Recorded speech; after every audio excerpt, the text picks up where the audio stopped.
News bulletin में आपका स्वागत है। आइए जानते हैं बिहार की 30 फटाफट बड़ी खबरों को। बिहार के लीची किसानों की परेशानी अब सीधे केंद्र सरकार तक पहुंच गई है। लीची स्टिंग बग से फसल को हो रहे नुकसान पर केंद्रीय कृषि मंत्री शिवराज सिंह चौहान ने तुरंत विशेषज्ञ टास्क फोर्स गठित कर बड़ा कदम उठाया है। यह टीम बिहार के प्रभावित इलाकों का दौरा कर नुकसान का आकलन करेगी और किसानों को राहत देने के लिए सुझाव देगी। ग्रामीण विकास मंत्री श्रवण कुमार ने जीविका दीदियों के लिए 2 लाख रुपए की 5 किस्तों और स्वरोजगार के लिए 10 लाख रुपए तक की सहायता की घोषणा की।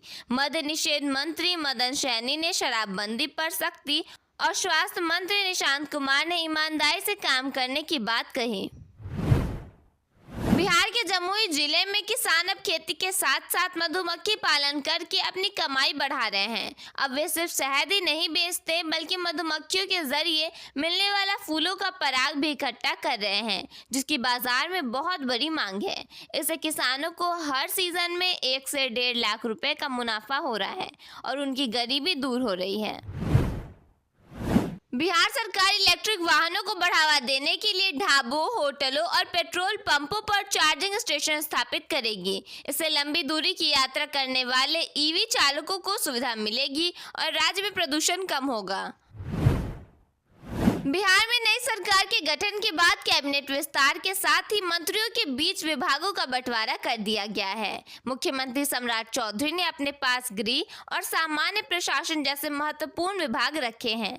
वहीं विजय कुमार चौधरी को उप मुख्यमंत्री, जल संसाधन एवं संसदीय कार्य और विजेंद्र प्रसाद यादव को उप मुख्यमंत्री वित्त और वाणिज्य कर विभाग मिला है। नवादा जिले में बिहार पुलिस के विशेष अभियान ऑपरेशन मुस्कान के तहत गुम हो चुके 3 कीमती मोबाइल फोन बरामद किए गए हैं। उनके वास्तविक मालिकों को सौंप दिए गए हैं।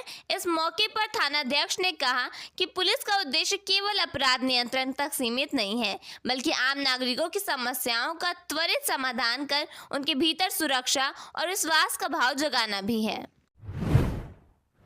भागलपुर की विक्रमशिला सेतु के क्षतिग्रस्त हिस्से की मरम्मत और यातायात बहाली को लेकर बिहार सरकार ने बड़ा एक्शन प्लान तैयार किया है। BRO की मदद से बेली ब्रिज बनाकर जल्द आंशिक यातायात शुरू किया जाएगा, जबकि ट्रस्ट ब्रिज और IIT पटना की सुरक्षा जांच के जरिए स्थायी समाधान पर काम होगा। बिहार में अब गाड़ियों पर जाति सूचक शब्द या स्टिकर लगाने पर कार्रवाई होगी। परिवहन विभाग ने आदेश दिया है कि अगर किसी वाहन पर ऐसे शब्द लिखे मिले तो वाहन मालिक से 2000 रुपए तक जुर्माना लिया जाएगा। विभाग का कहना है कि इससे समाज में गलत संदेश जाता है और कानून व्यवस्था पर असर पड़ता है।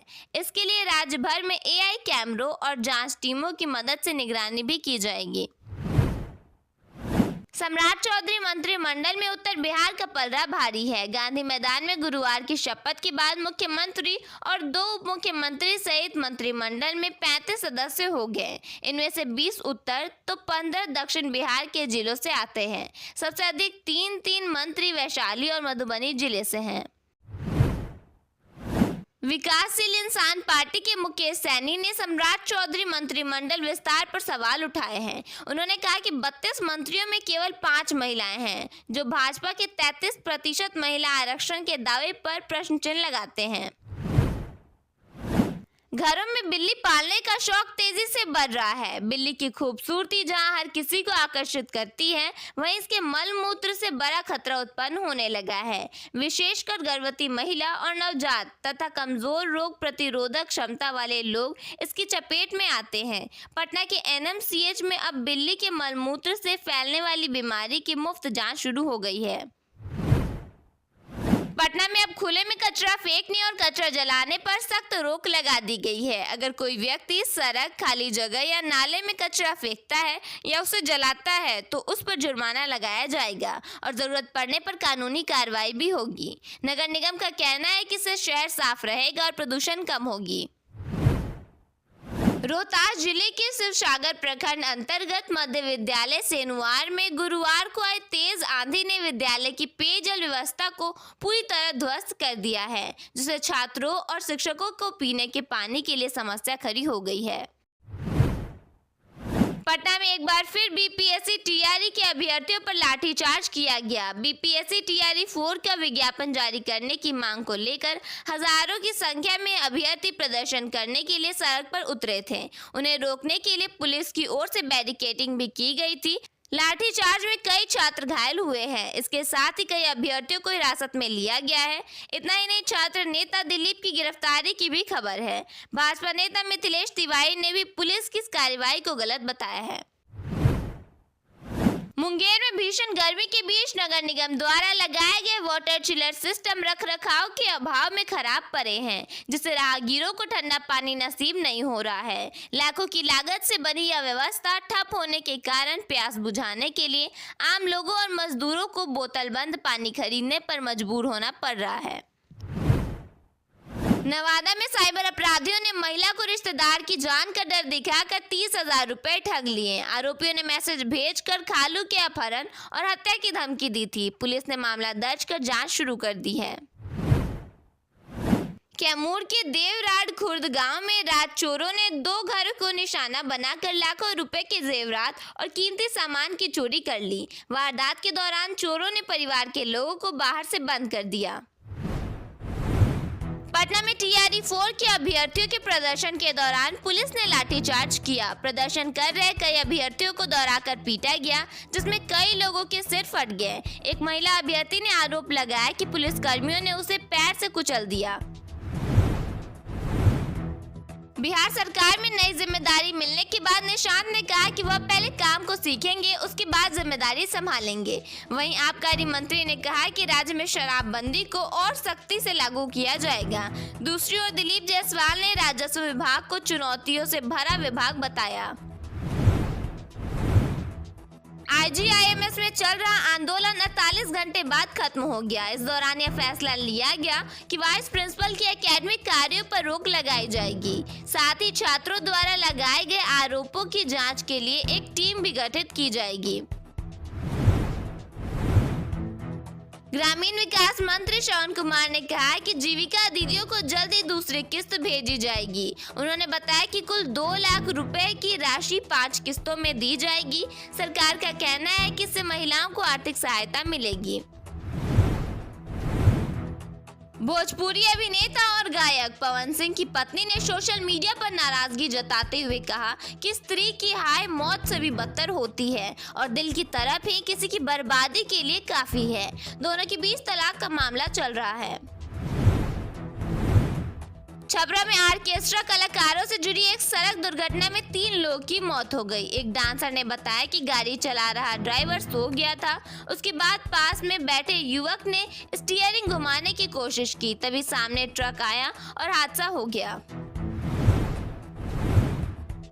पटना में तेज आंधी और बारिश के कारण ओले भी गिरे। कई जगहों पर पेड़ टूटकर गिर गए और एक पेट्रोल पंप की दीवार भी ढह गई। मौसम बदलने से 10 शहरों में बादल छाए रहे। वैशाली में परीक्षा देकर लौट रही एक छात्रा के साथ चलती बस में छेड़खानी की घटना सामने आई है। छात्रा ने आरोप लगाया कि बस के कंडक्टर ने बदतमीजी की। मामले में एफआईआर दर्ज कर ली गई है। नालंदा में पुलिस ने एक फर्जी पुलिसकर्मी को गिरफ्तार किया है। आरोपी खाकी वर्दी पहनकर लोगों पर धौंस जमाता था और पिछले 1.5 साल से ठगी कर रहा था। उसके घर में नकली ऑफिस भी बनाया गया था।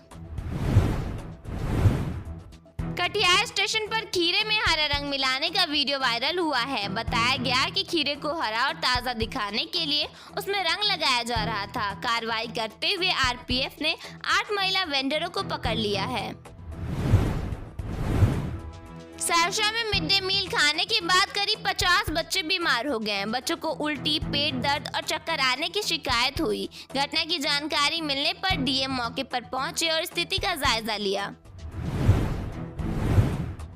पूर्णिया में बारातियों से भरी एक स्कॉर्पियो की ट्रक से टक्कर हो गई। हादसे में एक व्यक्ति की मौके पर ही मौत हो गई, जबकि 7 लोग घायल हो गए। बताया गया कि ओवरटेक करने की वजह से यह दुर्घटना हुई है। केंद्रीय मंत्री गिरिराज सिंह ने कहा कि भारत में रहना है तो वंदे मातरम कहना ही होगा। उन्होंने कांग्रेस को माओवादी मुस्लिम पार्टी बताया। साथ ही असदुद्दीन ओवैसी पर निशाना साधते हुए कहा कि यहाँ सरिया कानून नहीं चलेगा। भागलपुर में एक नई नवेली दुल्हन की विदाई नाव से कराई गई। दुल्हन ने कहा कि वह पहली बार नाव से सफर कर रही है और उसे अच्छा लग रहा है। विक्रमशिला पुल गिरने के कारण लोगों की परेशानी बढ़ गई है। बिहार के 26 जिलों में आज बारिश को लेकर येलो अलर्ट जारी किया गया है। मौसम विभाग के अनुसार राज्य में अधिकतम तापमान 40 डिग्री के नीचे बना रहेगा।